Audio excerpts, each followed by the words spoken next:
A broken home button on the iPhone 4 can be really annoying because it's basically the only button on the phone.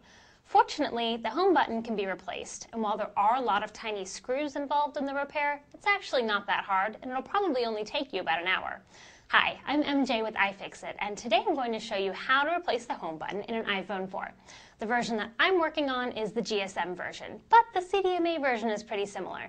Either way, you're going to want to follow the step-by-step instructions in the repair guide on our site when you're doing your repair. With that all being said, I'm going to get my parts and tools together so I can get started. For this repair, I'm going to need one of our new 54-piece bit driver kits that's been updated to include the all-important pentalobe driver, as well as the rest of the bits I'm going to need during this repair, a plastic opening tool or a plastic spudger, a SIM eject tool, a pair of tweezers, which I got from our precision tweezers set, and of course your replacement home button. This repair requires the removal of lots of tiny screws, so a screw tray is also highly recommended. Not only is it good for securely storing your screws, but for remembering which screw came from where when you're following the repair guide. Lastly, I have an anti-static wrist strap, and this is going to protect my device from any accidental electrostatic discharge during my repair. Before I get started, I'm going to verify that my phone is powered off. And when I'm sure that it's off, I can begin by removing the two pentalobe screws down near the dock connector.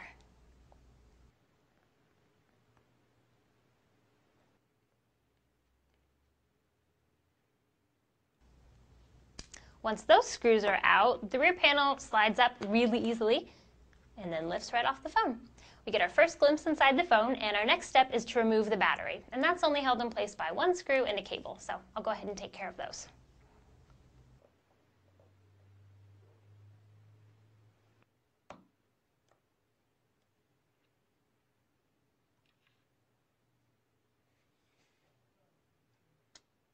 Now that that's done, the next step is to begin to pry the battery up with my iPod opening tool. You're going to start to pry gently along the sides, and then once it's mostly lifted up, you can use this plastic pull tab here to lift it out the rest of the way.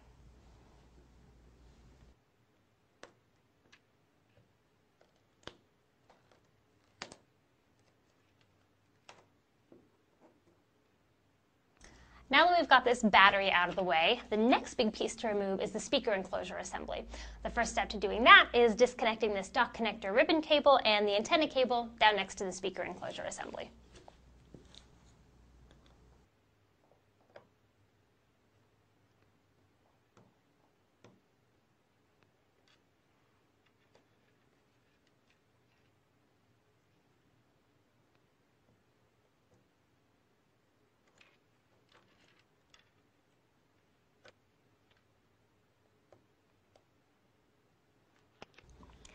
With this ribbon cable lifted up, you can see the two screws that are holding the speaker enclosure in place.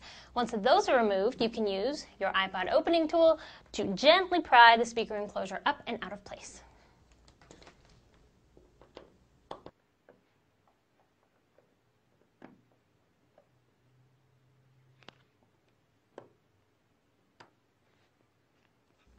Now that we've got that speaker enclosure out of the way, the next big part to work on is the logic board. To get started with that, we're going to remove the SIM card and a whole bunch of screws.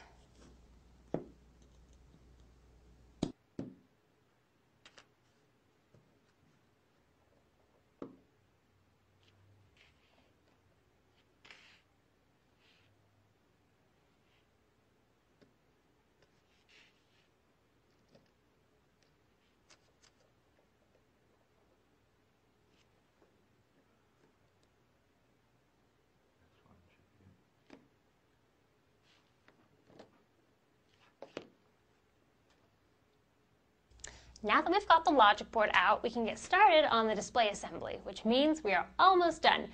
But this is the point where we run into about 1 million tiny screws and washers, so you're going to be really grateful for this screw tray right about now.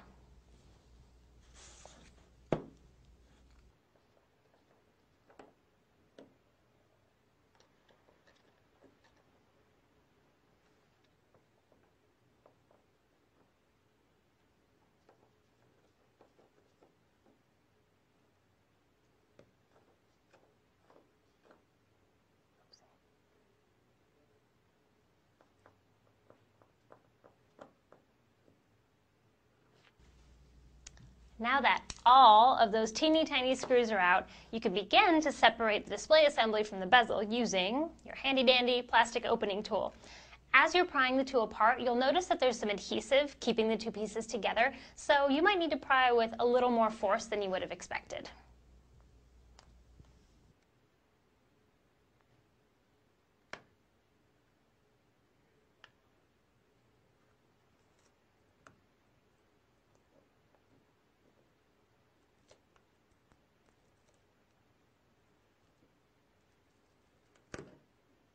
Okay, so with the display assembly raised off the bezel, we're going to start to separate the two, but not too hard because there are some cables we need to feed through the bezel.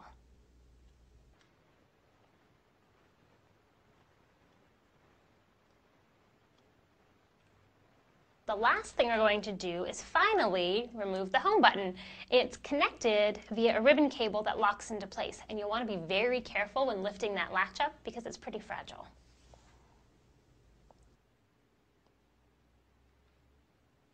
Next, I'm going to use my tweezers to gently guide that cable out of its socket. Again, you want to be careful because it's really fragile. I find it useful to anchor both of my hands on the work surface. That way I don't pull too hard.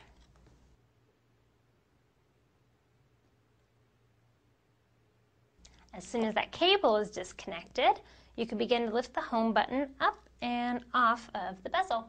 Now all I have to do is install my new home button and reassemble my phone.